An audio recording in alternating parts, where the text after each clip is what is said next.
তো হ্যালো বন্ধুরা, তো আজকে আমরা বাজার করতে গিয়েছিলাম। তো আজকে কি কি বাজার করছি চলো তোমাদেরকে দেখাই।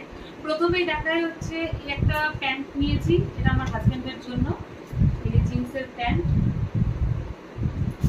আর এই একটা টপ নিয়েছি, এমনি নর্মাল, এটা মানে সব কোনো জায়গায় পরে যাওয়ার জন্য এটা আমি নিয়েছি। আর এগুলো সব বাজার কলকাতা থেকে নিয়েছি।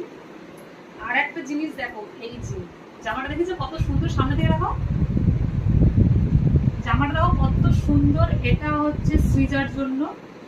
আর এই জামাটা দিয়েছে হচ্ছে ওর মামা, মানে আমাদের সেই উত্তর দিনাজপুর থেকে টাকা পাঠিয়েছে, তো ওর নেওয়া হয়নি, এমনি আগে অন্য নেওয়া হয়েছে, তো আজকে আমরা এটা নিলাম। আর একটা জামা নিয়েছি, দেখো এই যে দেখো এই জামাটা আর এটার সাথে সেট। আমার এই জামাটা খুবই পছন্দ হয়েছে, মানে বাচ্চাদের এই ধরনের জামা খুবই ভালো লাগে, মানে এটা ভেতরে থাকবে তারপরে এই প্যান্টটা থাকবে। তো আজকে বাজার এটুকুই। আর একজন দিয়েছে